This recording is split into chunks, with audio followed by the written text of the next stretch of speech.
aula magna Tirso de Molina acoge el primer foro de venezolanos en el que va a participar Javier Oropeza, que es alcalde de Torres. Buenas tardes.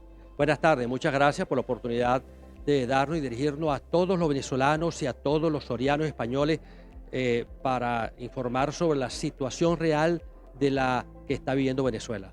Porque este foro es más necesario que nunca. Además, ha nacido de la sociedad venezolana que se encuentra aquí en Soria. Sí, aquí estamos, llegamos hace 4 meses compartiendo y por supuesto en estas circunstancias últimas que está viviendo Venezuela con la esperanza de que pronto tengamos la libertad y la democracia.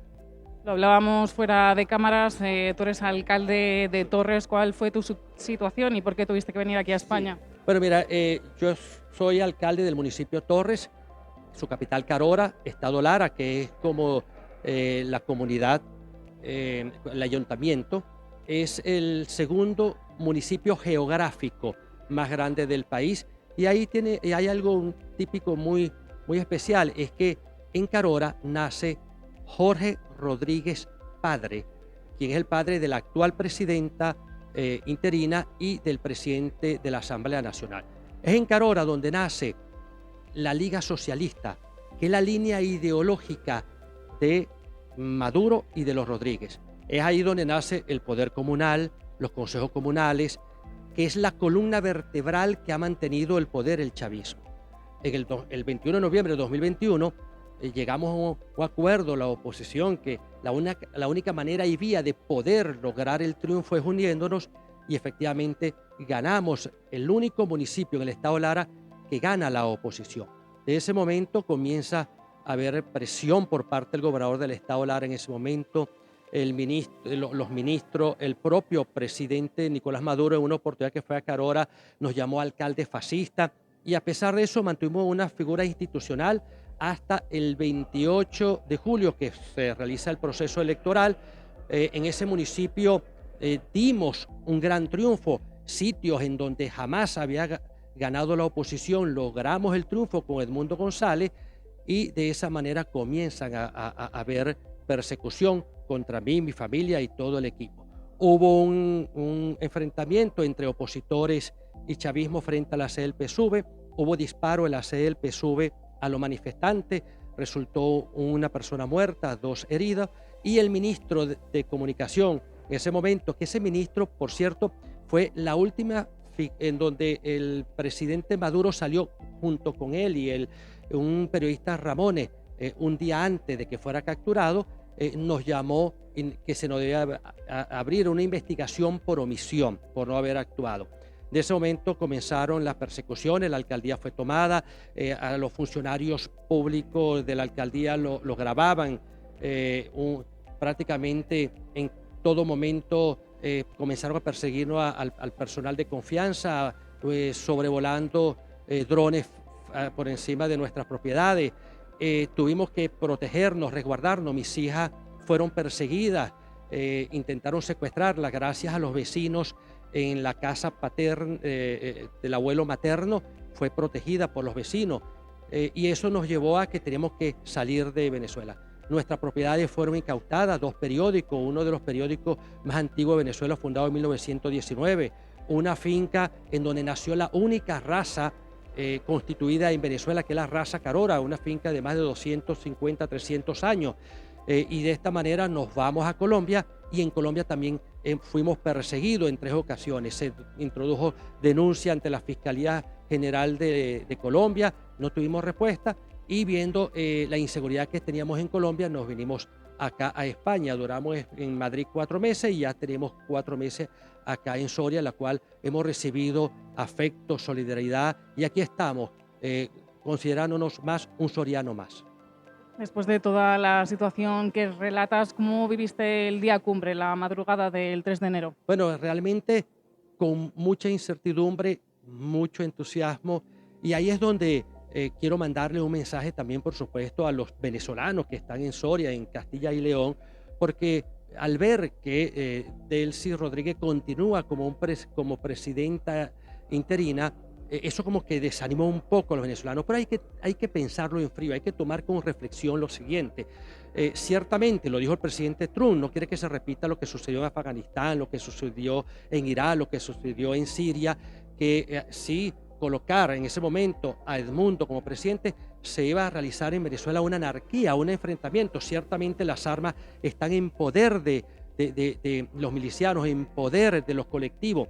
Las Fuerzas Armadas tienen miedo, las Fuerzas Armadas, el 70-80% de las Fuerzas Armadas quieren un cambio. Lo que sucede es que hay de los más de 1000 presos políticos detenidos, hay 400 militares. Incluso tenemos información que la semana pasada fueron detenidos otros militares. Entonces, tienen temor. Entonces, es decirle que este proceso de transición debe tomarse. Por supuesto, María Corina sigue siendo la líder.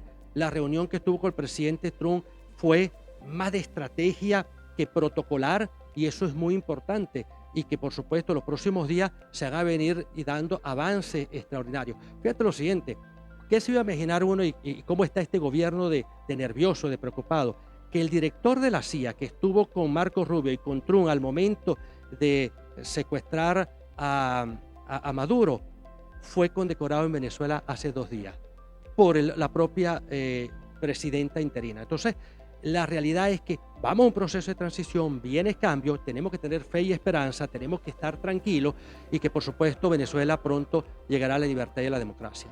Hablabas de un pequeño estado de desánimo de los venezolanos que están aquí en España. No sé si ese mismo estado se vive a los que están allí en vuestro país. Sí, claro, en Venezuela, pero ya están entendiendo y, por supuesto, tenemos una líder que tiene el control y, como lo hemos manifestado, si hay un proceso electoral, si se repite un proceso electoral, María Corina va a ganar, por supuesto, con el 90%.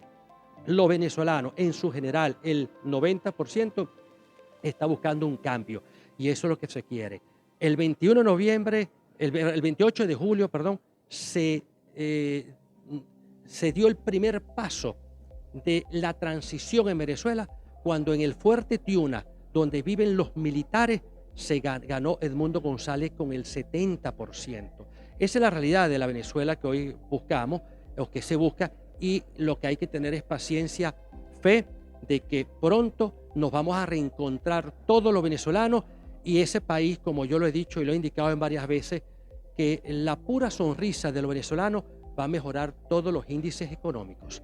El presidente, tú lo has manifestado, fíjese lo siguiente, ya Venezuela, no sé si estás enterada, que un día sí, un día no, hay cortes eléctricos de 6-4 horas, se va a resolver el problema eléctrico, ya no hay colas para el combustible, las condiciones hospitalarias que están en una desgracia, poco a poco se van a ir mejorando. ¿Pero por qué? Porque estos delincuentes se estaban robando el dinero, porque estos delincuentes estaban prácticamente con el dinero.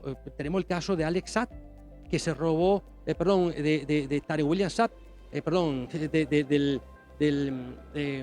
Saab, del que se robó 24.000 millones de dólares. O sea, esta situación, cualquiera que esté en el gobierno, realmente era un narcoterrorismo que llegaron a destruir las bases más importantes, que es la Fuerza Armada y PDVSA. PDVSA, de producir 3,5 millones de dólares, está produciendo hoy 700-800 mil de barriles. Ahora, para que los industriales americanos puedan ir a producir petróleo, que el interés también, por supuesto, del gobierno americano no es el petróleo para agarrárselo, es la producción del petróleo y salvar a un país que, porque como lo hemos manifestado y lo hemos dicho, tenemos que aplastar la izquierda. La izquierda es un cáncer que le está haciendo daño a los gobiernos. En tal caso, ahí tenemos Nicaragua, la situación de México, la situación de Colombia. Y si los americanos no frenan esta situación de lo que es la izquierda, pronto podrá llegar al dominio americano la izquierda. Por último, Javier, un deseo para tu país, para Venezuela. Bueno, el deseo es reencontrarnos, abrazarnos y que estemos todos los venezolanos juntos pronto, y que, por supuesto, Venezuela sea y va a ser una potencia económica, y abrirle con gratitud el corazón a todos los países que también han acobijado a los venezolanos que por circunstancias nos encontramos en el exilio.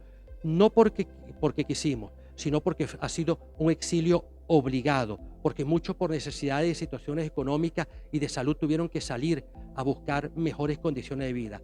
Pero sé que el 70-80% de los venezolanos van a retornar a esta tierra y por supuesto vamos a darle con cariño, con respeto, con entusiasmo y con el corazón abierto las gracias a todos aquellos que recibieron y que le dieron la mano a un venezolano en el exilio. Muchísimas gracias por atendernos. No te robamos más tiempo porque está a punto de comenzar este foro. Gracias, bueno, muchas gracias a ustedes, muchas gracias por el apoyo, la solidaridad que nos han dado a todos los venezolanos y aquí seguimos trabajando desde Soria. Hoy se ha convertido para nosotros en una ciudad que nos ha recogido con afecto, con cariño y que llevamos el corazón a esta población. Soria es para nosotros hoy el epicentro de la confianza, del cariño, del amor que nos ha brindado a mí, mi familia y a muchos venezolanos y lo llevaremos en el corazón siempre.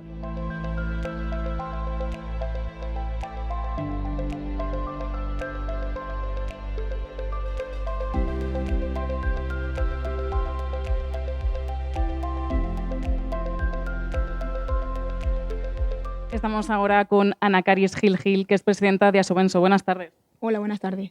Un foro más que necesario, ¿no? Sí. A ver, la situación que estamos viviendo actualmente en Venezuela da para esto.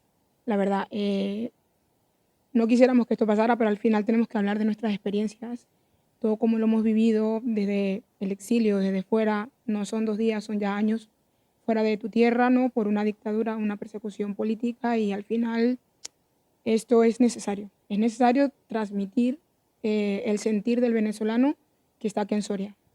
¿Cuántos venezolanos formáis parte de la asociación o creéis que hay aquí en la provincia? A ver, en la provincia hay casi 1000 venezolanos, pero en el grupo que tenemos de la asociación habemos casi 700. Ana Caris, decías que es obligatorio, ¿no?, en este foro contar vuestra experiencia. ¿Nos podrías contar la tuya? A ver, mira, yo llegué en 2019 a España, en específico a Extremadura, ¿vale? Aquí en Soria tengo ya casi 4 años y no ha sido nada fácil dejar tu familia, empezar de cero. Para mí, bueno, lo más significativo ha sido ver cómo tu madre muere. Mi madre en el 2020 ha muerto por falta de insumos en un hospital, no haber una ambulancia porque no había gasolina. Entonces, son como mi historia miles. Entonces, son cosas que te marcan para toda la vida y es bueno ser voz para aquellas personas que están en Venezuela actualmente que no pueden hablar de la situación que hay. ¿Cómo viviste esa madrugada del 3 de enero?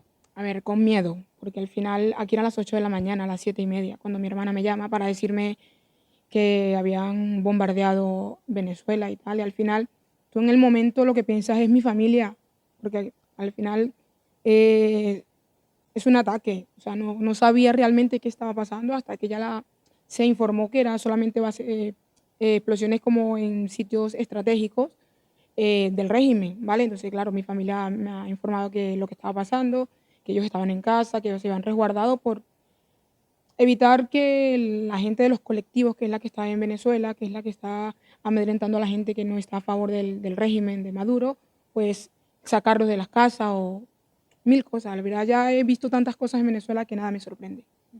Momentos de tensión los que relatas en esa madrugada. ¿Cómo ha sido la comunicación días después con tu familia que está allí en Venezuela? A ver, en principio por llamada, pero ya una vez que me dijo uno de mis hermanos que estaban los colectivos en las calles, pidiendo los teléfonos, si tú estabas grabando, lo que sea, si tienes alguna información de fuera, pues para que no se filtrara lo que está pasando allí y no supiéramos lo que realmente está pasando. Entonces, claro, la comunicación ha sido un poco corta para no buscarle problema en ese sentido. ¿Cómo es la situación allí? ¿Qué es lo que te relatan tus familiares casi 2 semanas después? A ver, si te soy sincera, tengo una semana sin hablar con mi familia por miedo a comprometerlos a nada. No quería mucho venir tampoco porque al final parece que no, pero está en todas partes. Entonces, claro, cuando te expresas, aunque no estés en Venezuela, pues muchas veces toman represalias con la gente que tienes en Venezuela. Entonces, es algo bastante complejo. Sí. La verdad que aunque hayáis salido, el miedo continúa. Sí, continúa, porque al final esto es algo que no va a ser de inmediato. Este cambio, lo que ha pasado en Venezuela no va a ser de hoy para mañana. Esto va a pasar tiempo porque la sociedad venezolana que está en Venezuela, por decirlo así, al final lo que han hecho es crear una generación mala, bajo un régimen con unos ideales diferentes. Entonces, Lo hablábamos también con Javier Oropeza, nos decían que hay un estado de desánimo. a ver, sí, porque al final todo lo que quieres es un cambio inmediato y al final no puede ser así, porque yo te digo una cosa, a mi punto de vista, si llega Donald Trump, saca a Maduro o a su régimen y entra la oposición, por decirlo así, María Corina, en Venezuela hay mucha gente que apoya al gobierno, o sea, hay mucha gente que ignora todo eso porque ha nacido y ha crecido en eso. Entonces, claro, podría ser un desastre. Entonces, lo bueno es hacer la transición porque todo tiene que ser así. Muchísimas gracias por atendernos y nada, vamos a quedarnos a este foro para poder escucharos de verdad.